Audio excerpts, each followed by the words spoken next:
جتنے لوگ چیلنج کرتے ہیں، اعتراض کرتے ہیں، ان سب کی خدمت میں گزارش یہ ہے کہ ہم سمیت یہ ضروری ہے کہ ہم سب ادب سیکھیں،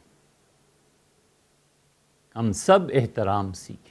وہ ائمہ کتنے ہی رائے میں ہمارے مخالف ہوں، اور مشرق کی کہتے ہیں اور ہم مغرب کی کہتے ہیں حنفی، اس کے باوجود ان کی توہین جائز نہیں۔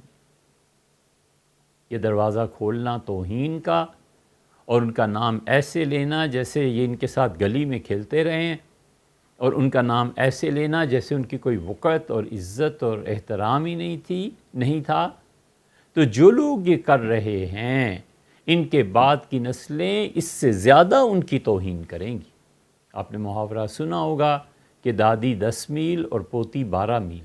دادی کو تو پتہ ہوتا ہے اس گاؤں سے اس گاؤں تک جانا ہے، یہ سیدھا سادہ راستہ ہے، اور پوتی کبھی ادھر کبھی ادھر کبھی ادھر کبھی ادھر بھاگتی رہتی ہے، تو جب منزل پہ پہنچتے ہیں تو پوتی کے 12 میل ہو گئے ہوتے ہیں اور دادی 10 میل ہی چلی ہوتی۔ آنے والی نسلیں جو آج توہین آمیز الفاظ استعمال ہو رہے ہیں اس سے بڑھ کے کریں گی۔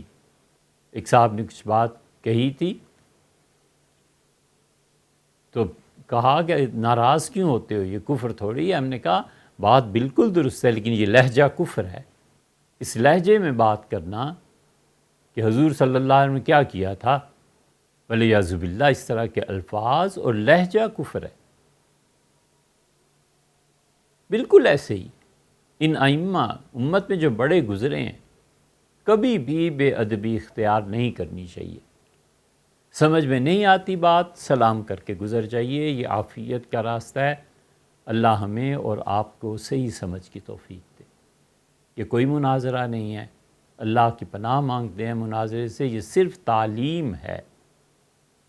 ہم بھی محتاج ہیں، ہم اگر غلط ہیں آپ ہمیں سمجھا دیں، ہمیں بتا دیں کہ یہاں غلطی کر رہے ہو، یہ ادھر مڑنا ہے، راستہ ادھر نہیں ہے، ادھر ہے۔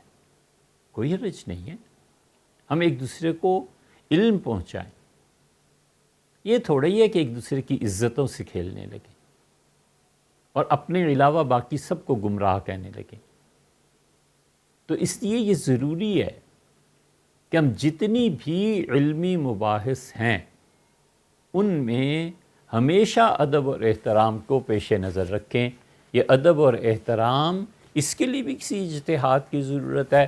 خدا نے اپنی کتاب میں اپنا ادب سکھایا ہے، یہ ادب بھی تو سکھایا ہے کہ کسی کے معبود کو گالی نہ دو۔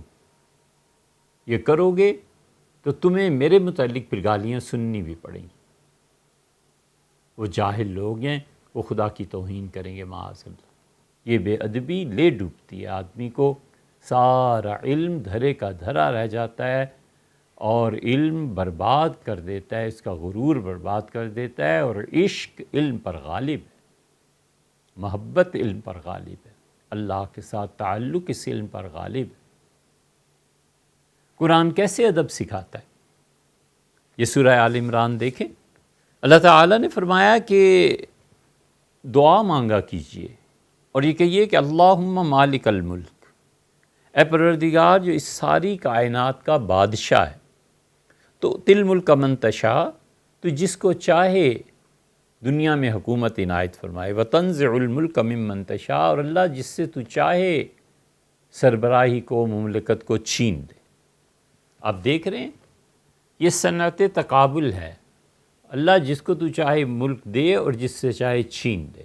دینا اور چھیننا ایک دوسرے کے اپوزٹ آ رہے ہیں نا، یہ ہر لٹریچر میں ملے گا، اردو میں بھی، فارسی، عربی، ہر جگہ ملے گا، انگلش میں بھی ملے گا کہ ایک چیز کا ایک پہلو پھر دوسرا پہلو۔ وَتُعِزُّ مَن تَشَاءُ، تو جس کو چاہے عزت دے، وَتُذِلُّ مَن تَشَاءُ، تو جس کو چاہے ذلت دے۔ حکومت کا ملنا اور چھیننا، عزت کا دینا اور ذلت کا دینا، اللہ تیرے اختیار میں ہے۔ ایک ذرا سا آیت کریمہ کا ٹکڑا چھوڑ کے آگے چلیے، آگے بھی یہی چیز ہے، تولج اللیل فی النہار، اور اللہ تو داخل کر دیتا ہے رات کو دن میں، تو دن طویل ہو جاتا ہے جیسے آج کل۔ وتولج النہار فی اللیل، اور اے پروردگار تیری ہی ذات ہے جو دن کو داخل کر دیتی ہے رات میں، تو رات طویل ہو جاتی ہے، جیسے جون جولائی اور نومبر دسمبر، دونوں تقابل میں آ گئے نا، دن بڑا ہو گیا اور رات چھوٹی، اور رات بڑی ہوگی اور دن چھوٹا ہو گیا، 3 چیزیں ہو گئیں۔ چوتھی چیز وَتُخْرِجُ الْحَيَّ مِنَ الْمَيِّتِ، اور اے اللہ پروردگار تیری ہی ذات ہے جو زندہ کو برآمد کرتی ہے مردہ سے۔ انڈا مردہ ہے، اس سے زندہ چوزا دنیا میں آتا ہے۔ وَتُخْرِجُ الْمَيِّتَ مِنَ الْحَيِّ، اور اللہ تیری ہی ذات ہے جو زندہ سے مردہ کو پیدا کر دیتی ہے، بچے مردہ بھی پیدا ہوتے ہیں۔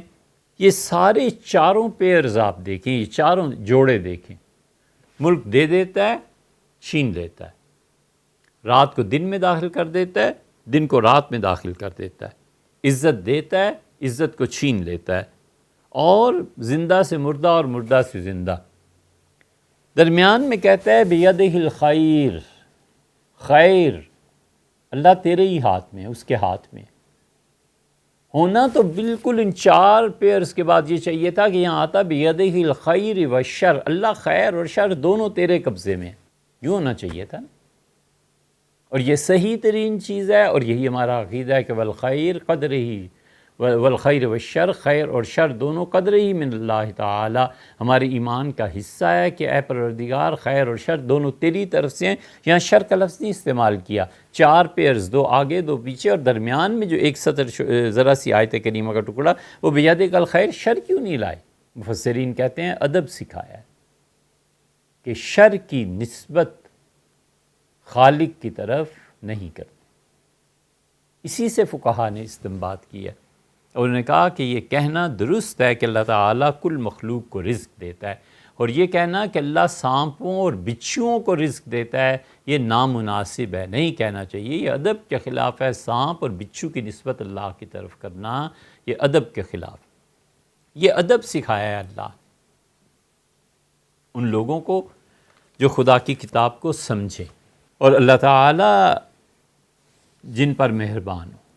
اس لیے سعدی کہتے ہیں کہ بے ادب محروم گشت از فضل رب، یا مولانا روم نے مصنوی میں کہا ہے کہ بے ادب آدمی اللہ کے فضل سے محروم ہو جاتا ہے۔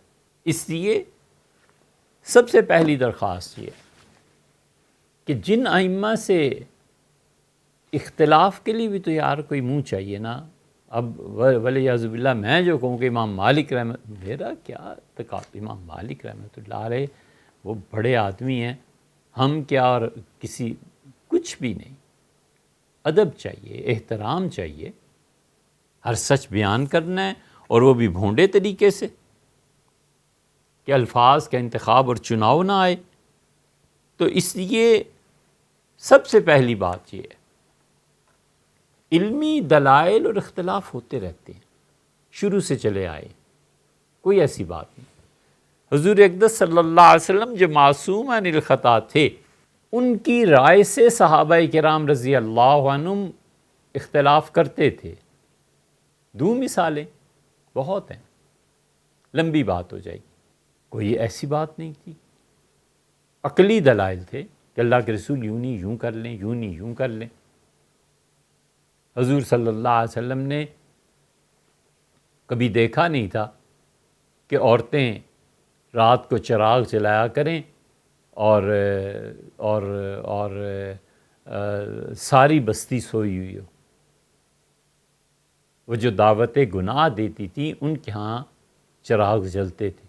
پہلی مرتبہ جب نظر مبارک پڑی جب تبوک سے، تو فرمایا یہ کیا؟ تو اس پہ صحابہ رضی اللہ عنہ نے عرض کیا کہ اللہ کے رسول یہ ہیں خواتین جو متع کی قائل ہیں۔ تو رسول اللہ صلی اللہ علیہ وسلم ناراض ہوئے اس بات کہ نہ اس کے لیے حق مہر ہے، نہ ایسے۔ حافظ ابن حجر رحمۃ اللہ فتح الباری میں یہ ساری روایات نقل کی۔ رائے کا اختلاف، کسی بات پہ عرض کرنا کہ یوں نہیں یوں کر لیں، یوں نہیں، کوئی حرج نہیں، لیکن ادب ضروری ہے۔ کون سا گھر دنیا میں ایسا ہے جہاں بیٹے اور باپ کا اختلاف نہیں ہوتا؟ اور کون سا گھر ایسا ہے جہاں کئی مرتبہ والد بیٹے کی اور بیٹا والد کی مان جاتا ہے؟ وہ کہتے ہیں یہاں دروازہ رکھنے، وہ کہتے ہیں یہاں چھت ڈال دیں، وہ کہتا ہے یہاں واش روم اچھا رہے گا، کہتے ہیں اچھا بیٹے ایسے کر لو، جیسے تمہاری مرضی ہو وہ کر لو۔ کبھی وہ کہتے ہیں نہیں نہیں بالکل یہ نہیں کرنا۔ لیکن کیا یہ ضروری ہے کہ جہاں اختلاف ہو وہاں بے ادبی بھی کی جائے؟ سوچنے کی بات ہے، ہم کس سوسائٹی کو تعمیر کرنے چلے ہیں اور ہم اپنے بچوں کو کیا پڑھانے سکھانے چلے ہیں؟ اس لیے کم سے کم جن کا ندوہ سے تعلق ہے ان سب کی خدمت میں یہی گزارش ہے کہ آپ ایک نہیں 100 نہیں 1000 مرتبہ، لیکن زبان سوچ سمجھ کسی کا مقام دیکھ کے یہ بات کہی بھی جا سکتی ہے یا نہیں؟ حتیٰ کہ دلوں میں بھی جو غبار آتا ہے نا، اس کا بھی اثر پڑتا ہے۔ دینی پروگرامز کی پروفیشنل میڈیا کوریج کا بااعتماد نام میسج ٹی وی۔